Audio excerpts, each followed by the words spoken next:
ഇപ്പോൾ സമയം 5:05 ഉള്ളൂ. കാലാവസ്ഥ മോശമായതിനാൽ മഴക്കാർ കൊണ്ട് ഇരുട്ടായതുപോലെ ഇരിക്കുന്നു. ഇവിടെ ഇരുട്ടായി. ഇന്ന് ഷഷ്ടിയല്ലേ, ഷഷ്ടി വ്രതമായിരുന്നു. ഷഷ്ടിയിൽ അമ്പലത്തിൽ പോയി. ഭയങ്കര ആളായിരുന്നു ഷഷ്ടിക്ക്. കാവടി എടുക്കാനും ഒക്കെ എന്ത് ജനമായിരുന്നു അവിടെ. പിന്നെ പായസമൊക്കെ കൊണ്ടുവന്ന് അടുത്ത പഞ്ചാമൃതമുണ്ട്. പഞ്ചാമൃതം സുബ്രഹ്മണ്യ ക്ഷേത്രത്തിലെ പഞ്ചാമൃതമാണ്. ആയിരക്കണക്കിന് ആളുകളുണ്ടായിരുന്നു കാവടി എടുക്കാൻ. പിന്നെ അവിടെ നിന്നാണ് ഉണ്ടത്, ചോറുണ്ടത്, അന്നദാനം. ഇത് അവിടുത്തെ പഞ്ചാമൃതം.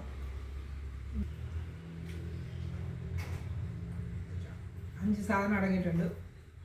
ഈന്തപ്പഴമാണ് ചോദിച്ചത്. ഈന്തപ്പഴം, കദളിപ്പഴം,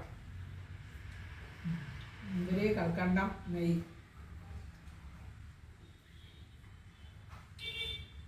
നല്ല ടേസ്റ്റാണ്.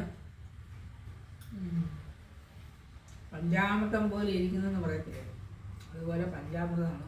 നല്ല ടേസ്റ്റാണ്. എല്ലാവർക്കും കൊടുത്ത് അടുത്തൊക്കെ ഉള്ള വീടുകളിൽ കൊടുത്തു.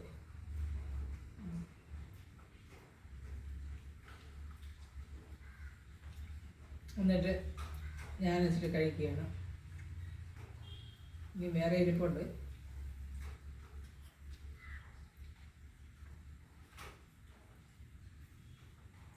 ഇന്നത്തെ ദിവസം മുഴുവനും മഴയായിരുന്നു.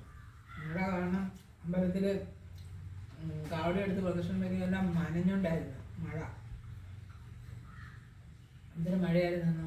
നാളെയെങ്കിലും എന്തൊരു വെയിൽ കണ്ടാൽ മതിയായിരുന്നു, തുണികളൊക്കെ ഉണക്കി കിട്ടാനായിട്ട്. അതായത് തുണികളൊന്നും ഉണങ്ങാതിരുന്ന ഇതില്ല, വെയിൽ കൊള്ളണം.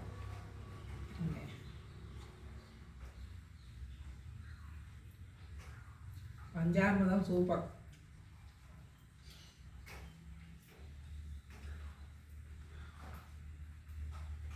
പഴനിക്കൊക്കെ പോകുമ്പോൾ കിട്ടുന്ന, പഴനി അമ്പലത്തിൽ പോകുമ്പോൾ പഴനി അവിടെ കിട്ടുന്ന പഞ്ചാമൃതം എന്ന് പറയുന്ന ശർക്കരയൊക്കെ ഇതായിട്ട് കിടക്കുന്നു. വെളിയിൽ നിന്ന് വാങ്ങുന്ന ഒട്ടും കൊള്ളാത്തതാണ്. അമ്പലത്തിന് അകത്ത് കിട്ടണം. ഇതിപ്പോൾ അമ്പലത്തിന് ഉണ്ടാക്കുന്നത് അകത്തുനിന്നുള്ള പൂജ കഴിച്ചതാണ്.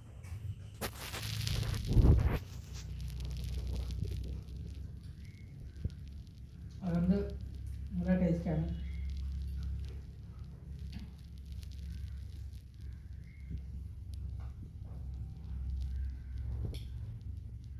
വർഷത്തിലൊരു കാര്യമാണ് സ്കന്ദഷഷ്ടി, തുലാമാസത്തിലാണ്. അത് വ്രതമെടുത്ത് കൂടിക്കഴിഞ്ഞാൽ 1 വർഷത്തേക്കുള്ള ഫലം ചെയ്യുന്നു. സ്കന്ദഷഷ്ടി വ്രതമെടുത്ത് കഴിഞ്ഞാൽ. രാവിലെ പോലെ അമ്പലത്തിലായിരുന്നു, മഴയുമായി. മഴയത്തിന് നനഞ്ഞ് പറഞ്ഞു.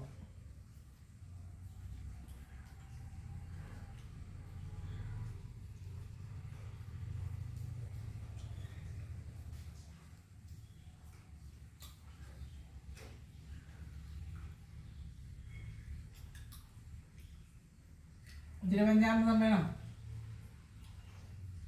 മധുരം കഴിക്കില്ല, ഒട്ടും മധുരം കഴിക്കില്ല. അപ്പം വേണ്ട. ഷുഗറുണ്ടാവും. ഷുഗറൊന്നും ഇല്ലല്ലോ, ഇതെന്താ മധുരം കഴിക്കാത്ത? പഞ്ചാമൃതമൊക്കെ അവിടെ പിന്നെ അഭിഷേകം ചെയ്യുന്നതാണ്.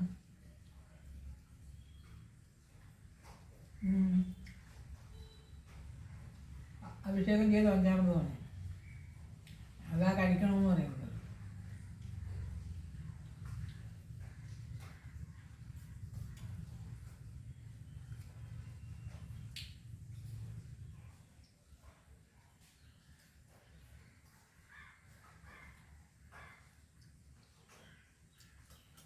ഇത് മതിയായി. നല്ല ടേസ്റ്റ് ഉണ്ട്. എന്നാലും ഒരുപാട് മധുരം നമുക്ക് കഴിക്കാൻ പറ്റില്ലല്ലോ. ഒരു ഗ്ലാസ് എടുത്ത് കൽക്കണ്ട,